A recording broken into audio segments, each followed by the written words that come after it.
Welcome back to another episode of What Are You Made Of with your boy, Mike C-Roc, the unstoppable Mike C-Roc.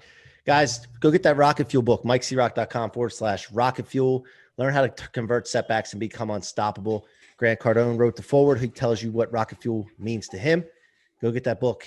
Today, I'm so thankful to have you guys here because we have the Dan Lesniak. Is it Lesniak?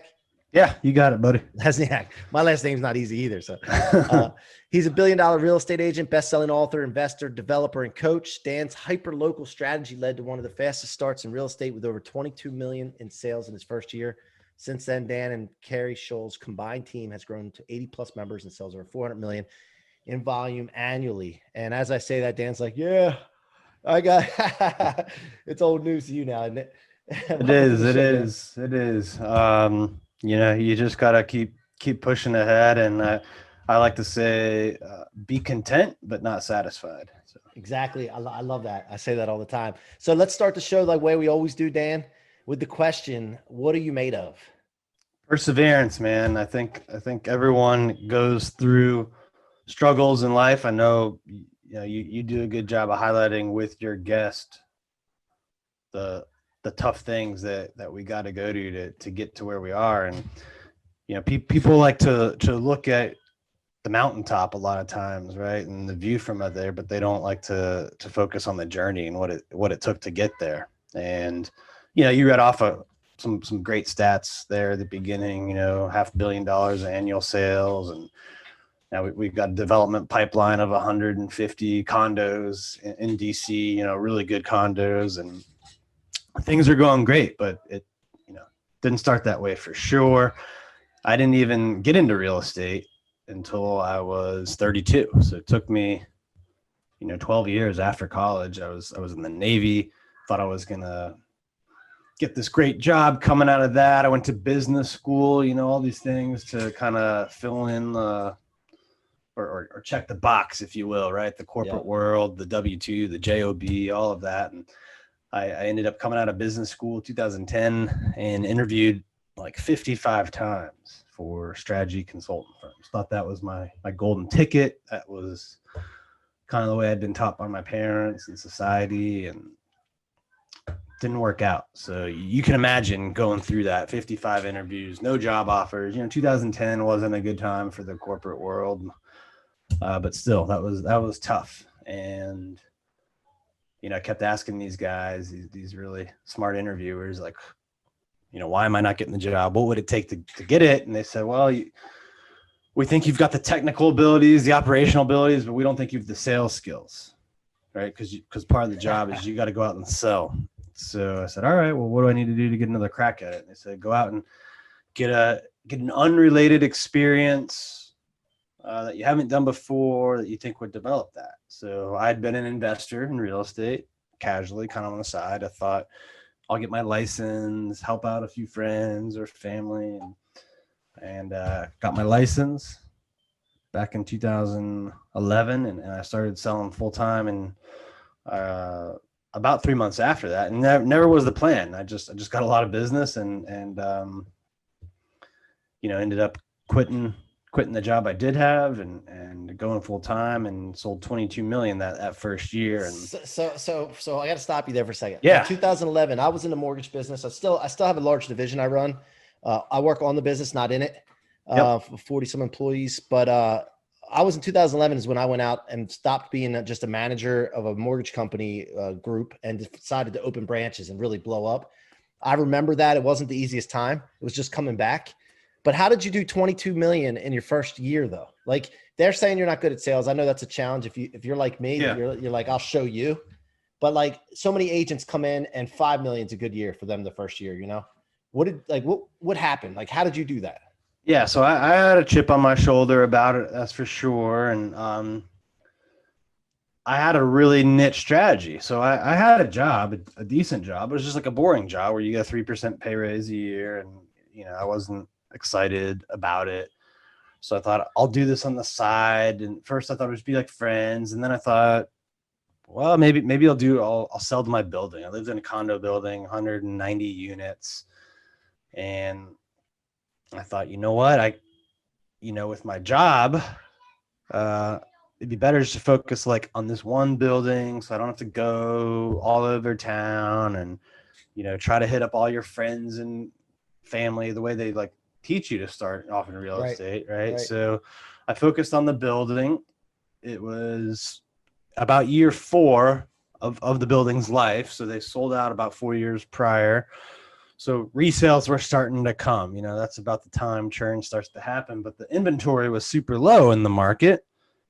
And, you know, you really had to like kind of go out of your way to find deals off market and that kind of thing. And I was just able to really just kind of grind it out and find like almost will deals to happen. Like, you know, I'd meet someone, they wanted a 2-bedroom condo, and I'd like would like knock on doors, write letters, just you know, look on like Craigslist or Zillow for sale by owners. We, you know, just weird stuff, and it worked. And I just started kind of putting deals together, and it, you know, led to a lot of deals where like, okay, I'll help you find this, and then you got to sell this, but I know this guy's looking for that one, and so I connected a lot of deals. Where it Well, was like you said 3 you or said 4. weird. You said weird. Not to cut you off, sorry, but you Yeah, said weird stuff, right? But it's really the stuff that successful people do. yeah, It's the stuff that nobody else is willing to do that you did, right? I mean, let's face it. There's no hidden secrets, man. Really, what it comes down to is doing what other people aren't willing to do. I mean, that's what I've seen in my career, and you're just explaining that right now, right? yeah. And that line, you know, that thread, that I like the way you put it, doing stuff people aren't willing to do. Like that's just been a through line really in everything I've done. So, you know, building the real estate team out, I think, you know, this from being in the mortgage business, a lot of people that do succeed, most of them, right? Like, and probably 10% of loan officers, 10% of real estate agents are going to, you know, succeed and get like a multiple 6-figure, you know, income.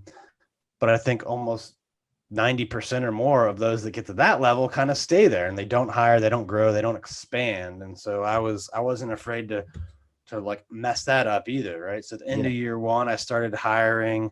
First hire didn't go well, but I hired again. That went well. I started to build a small team.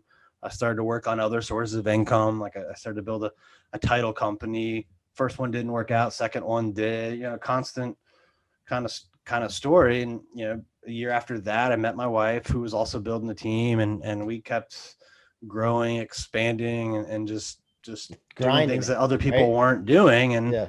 you know, now we got a team with almost 80 agents, you know, and then a bunch of staff and support as well. And, you know, we did the same thing in development. Like our first deal was really good, but took a long time. And then we started doing more deals. You know, we had like one deal that became a pain in the neck. Still was profitable for our investors, but you know, we expanded last year a lot when people were contracting. Like we were buying deals in March last year when the like stock market was crashing hard. You know, investors were drying up because there was like this rush to cash, and we like bought 3 times as many deals in 2020 as we did in 2019. And now What like kind of properties what are you looking at mainly?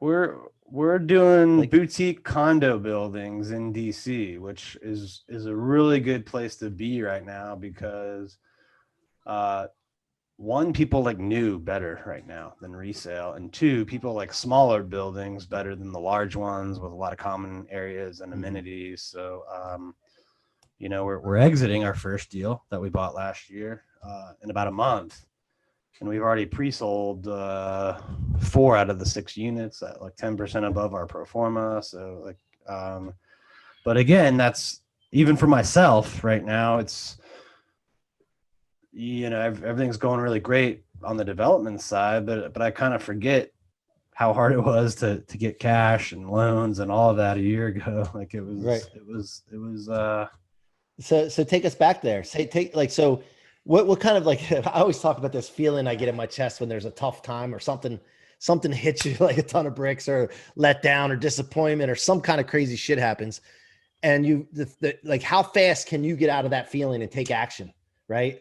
Take wise action, but take some kind of action to get out of that. But what is that something back then, back in March or whatever, that gave you that kind of well, it was fast for sure. I remember my wife actually was on the way down to Florida with the kids for for a week. We normally come into Florida for a week in March, and they were going for 2 weeks, and I was going for a week. So they went before me, and this stuff was starting to happen. The market had already moved down, the stock market, but I think like 2 or 3 days after she left was when the NBA canceled their season, but everything looked fine in DC still. Right. And then all of a sudden that first weekend after she left, they shut down bars, restaurants, like Lululemon called me because I had some pants that were getting hemmed or delivered or something. I forget. And they're like, yeah, can you pick them up? We're shutting down for 3 weeks. I was like, what? Really odd. Yeah.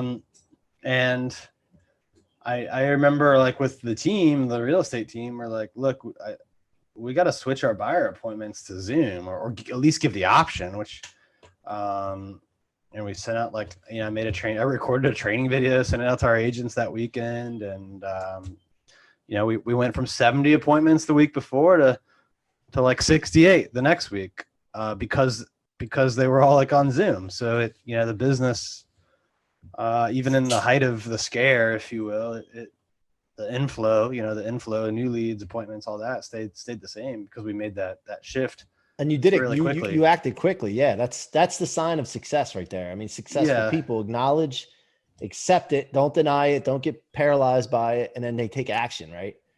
And so I remember that moment, and I remember like tons of phone calls with investors for deals we hadn't closed on yet I'm like, don't worry, even if the market corrects, like we've got margins built into these deals. And the market actually moved the other way within a few months on the prices, but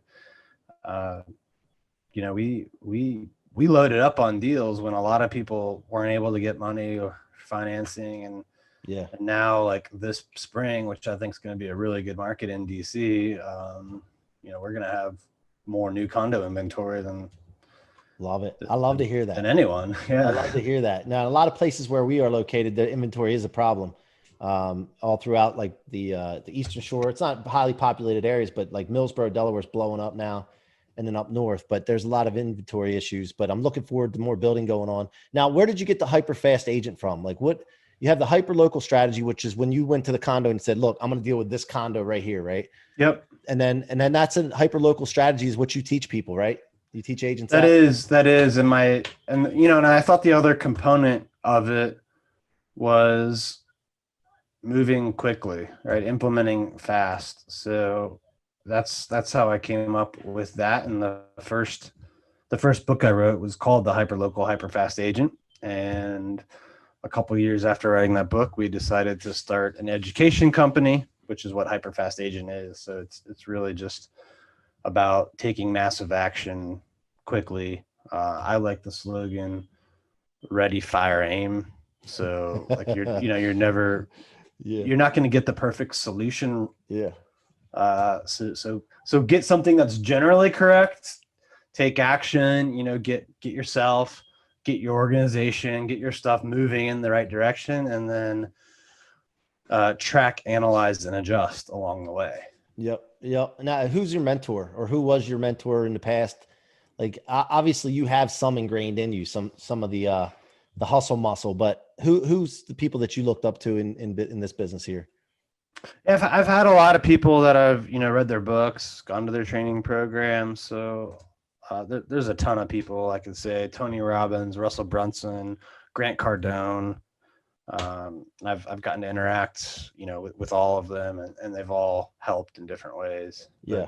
But, lately, I think really the guy I follow a lot is Cardone. Just seeing what he's doing in sales and in real estate and raising capital. It's pretty cool. Yeah, and what I like about him, I'm strictly with him and his crew, man. Like I stick with one area, and him, Brandon Dawson's another one, and then Richie, who's with them with the licensing and all that. But at the end of the day, what I like about Grant is he keeps elevating. So I'm trying to catch him, right? We're all trying to catch him, and we're running like, come on, man, I'm gonna learn this. I'm gonna catch you. And you're getting old. I'm gonna catch it. And then he keeps just going and going and going. And that's what I love about it. I don't want a coach that I catch. I don't want a mentor that I catch. you know, and I love that. Now, eventually he's going to get old, probably in a wheelchair, maybe a walker or something, and we'll catch his ass. But it's a great target to have, a target that's going up away from you. And I love that about him. And that's what attracted me to working with him. So, but I love that you're doing that. What's next for you coming up as we wrap this up? What's next for you? Like, what's your big giant thing you're going for, man? Yeah, so this is going to be a big year of harvesting deals that we put into play a year ago, some 2 years ago. But my goal this year is to replace each deal we exit with 2 deals. So love it. We got to acquire probably 30 deals this year, and there'll be an average of probably 12 or so units per deal. So this is going to put us at basically buying 350 to 400 units that we'll flip in the next 12 to 18 months. Gotcha. So you don't do any of them that really hold for any 4 or 5 year period. It's these are flipping, buying and then flipping each unit or the whole building. We sell them unit by unit. Yeah, that's what we've got a great sales team, so we can capture really good prices because we've got a lot of agents, and it helps feed the real estate team, and a lot of benefits to doing that not everyone can capture. I don't necessarily love the tenant laws either in DC, so I can get good deals there that I can add value to, but I don't. It's low cap rate, which I'm okay with that because that just means my prices will go up more when rents go up. But I know from acquiring these deals that the tenants laws in DC can really hamper you and your business. Yeah, it can be first right of refusal and all that kind of stuff. So we will do some buy and hold deals, but I think they'll be in different markets. Gotcha. Love it. Well, as we wrap this up, I got one question for you after I ask this engagement question. How can my audience reach you if there's agents that want to work with you, agents that want to train with you, or just to get your book or what have you? What's the best way for them to reach you, Dan? Yeah, you can get the book for free. You just pay for shipping. It's hyperfastfreebook.com. You can follow my name on Instagram or Twitter, Facebook, all that good stuff. I'm on TikTok too. And then if you want to learn more about what we're doing on development, we've got our development company is Hyperfast Development, and you can go to hfdwebinar.com. So it's Hyperfast Development, but hfdwebinar.com. hfdwebinar.com. Guys, go support Dan. Thank you for being on the show, Dan. Last question. I came up with the rocket fuel law just like John Maxwell has leadership laws, because this thing works if you implement it, but it's a proactive approach to converting setbacks to rocket fuel to become unstoppable. So anything that's designed that originally you thought that would come to slow you down or stop you, now you're converting it into rocket fuel by storing it in your tank and not your trunk where it weighs you down. What's that concept of law meant to you in your life? Oh man, I think really the things that challenge you are what change you. So if you want to go from, running a marathon to doing an Ironman or doing an ultra marathon or 100K a year income to $1 million, you gotta have those struggles and get through it, because that's where you grow and that's where you learn. And you just have to break through that struggle, that moment of fear. And I mean, to me, that's everything. I love it, man. I love it. Thank you very much for sharing that. Thank you for coming on the show. I'm jealous that you're in Florida right now, you son of a gun. I'm up here. I've never seen it pour like this in February. At least it's not snow. But I appreciate you coming on, man. I look forward to connecting with you further in the future. And until next time, guys, thanks for listening to the What Are You Made Of podcast. Go out and become unstoppable.